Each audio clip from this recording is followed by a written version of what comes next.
Assalamualaikum warahmatullahi wabarakatuh.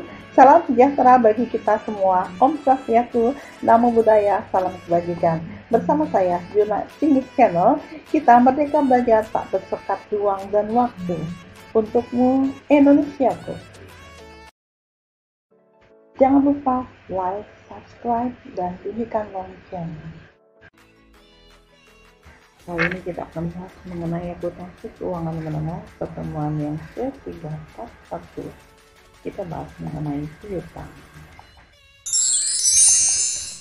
Ini referensi yang saya gunakan dari Fondasi, Share, dan Pendiri Amat.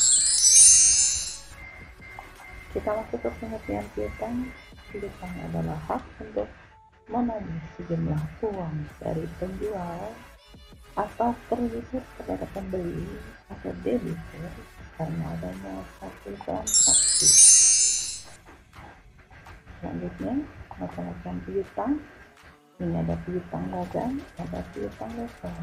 Piutang dagang ini jumlah uang yang harus dibayar oleh pembeli atau debitur kepada perusahaan atau kreditur yang berkaitan dengan operasi perusahaan yang utama dan berjangka waktu kurang dari 1 tahun, jadi termasuk dalam aktiva lancar.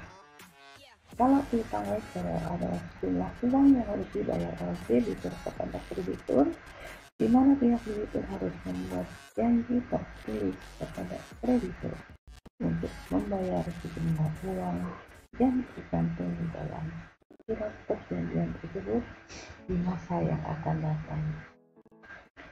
Ada satu lagi piutang lain-lain, yaitu macam-macam tagihan yang tidak termasuk dalam piutang dagang juga bukan piutang legal. Misalnya, ada piutang karyawan, piutang gaji, piutang pajak, dan seterusnya. Ini perbedaan piutang dagang dengan piutang legal. Kalau piutang dagang timbulnya dari transaksi penjualan kredit, piutang legal timbul dari transaksi penjualan kredit atau peminjaman uang. Kemudian, kalau piutang dagang jangka waktunya kurang atau sama dengan 1 tahun, ini termasuk dalam aktiva lancar. Dan untuk piutang legal jangka waktunya lebih dari 1 tahun atau termasuk aktiva tetap. Oke, kita satu-satu kita bahas mengenai piutang dagang. Penilaian piutang dagang ini dinilai atau dilaporkan sebesar nilai nettonya. Jadi piutang netto atau nilai kas netto yang bisa direalisasi, yaitu sama dengan jumlah kas bersih yang diperkirakan dapat diterima. Jadi piutang dikurangi dengan kerugian piutang atau cadangan kerugian piutang.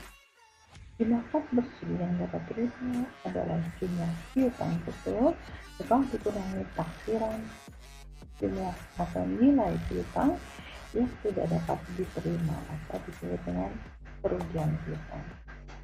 Dalam kerugian piutang atau biaya piutang tidak tertagih atau biaya piutang yang tidak tuh, pencatatannya dapat dilakukan dengan 2 metode, yaitu metode cadangan dan metode penghapusan langsung. Ini perbedaannya. Ada metode cadangan, metode piutang langsung, dan penghapusan langsung. Kalau metode cadangan berarti kita timbulkan cadangan dulu, jadi ada penaksiran kerugian piutang. Jadi gunanya adalah kerugian piutang pada cadangan kerugian piutang. Tapi kalau untuk metode penghapusan langsung tidak dibentuk cadangan, jadi tidak ada penaksiran kerugian piutang. Yang kedua, penghapusan piutang. Saat penghapusan piutang, cadangan digunakan. Jadi kalau di sebelah debit, berarti di sini piutangnya akan berkurang. Kita lanjutkan. Untuk metode penghapusan langsung di sini jurnalnya karena tidak ada cadangan kerugian piutang langsung dihapuskan. Jadi piutang dihapuskan pada sebelah kredit, kemudian debitnya adalah kerugian piutang. Oke, untuk penerimaan kembali piutang yang telah dihapus, kalau dengan metode cadangan, ini berarti cadangannya dikembalikan dulu, jadi taruh di sebelah kredit, tadinya debit taruh sebelah kredit.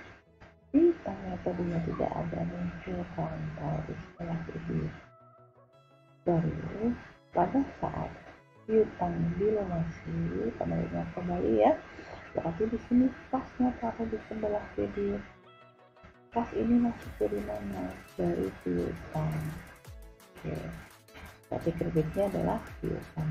Kalau metode penghapusan langsung, saat penerimaan kembali piutang yang telah dihapus, munculkan lagi piutang pada kerugian piutang. Jadi dibalik saja, pada saat penerimaan kembali kasnya, berarti kas pada piutang. Di contohnya, pada transaksi 31 Desember pada taksiran kerugian piutang 100.000. Kalau metode cadangan, timbulkan cadangan seperti ini, kerugian piutang 100.000 pada cadangan kerugian piutang. Kalau metode penghapusan langsung tidak ada cadangan. Misalnya tanggal 15 April 2021 ada penghapusan piutang tuan A. Jadi di sini cadangan yang tadinya ada dipakai diberikan sebesar penghapusan piutangnya yaitu 150.000. Jadi cadangan kerugian piutang pada piutang. Kalau metode penghapusan langsung, pada saat penghapusan langsung tidak menggunakan cadangan, jadi piutangnya langsung ditaruh di sebelah kredit atau dikreditkan ya. Debitnya adalah kerugian piutang. Ini merupakan biaya. Untuk pernyataan jika tuan A akan melunasi, dari pernyataan saja ini semua dibalikan. Jadi yang tadinya dihapus dikembalikan. Jadi ini cadangan kerugian piutang pada piutang dikembalikan menjadi piutang pada cadangan kerugian piutang. Kalau metode penghapusan langsung, berarti yang tadinya kerugian piutang pada piutang menjadi piutang pada kerugian piutang. Pada saat pelunasan baru piutang yang tadinya di sebelah debit kreditkan kan lunas ya, jadi kasnya taruh di sebelah debit.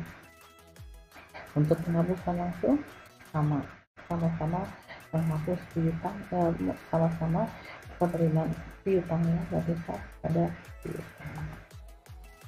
Jika pernyataan tuan A terjadi di tahun yang berbeda, misalnya tahun 2002, berarti di sini piutang pada cadangan kerugian piutang dikembalikan lagi.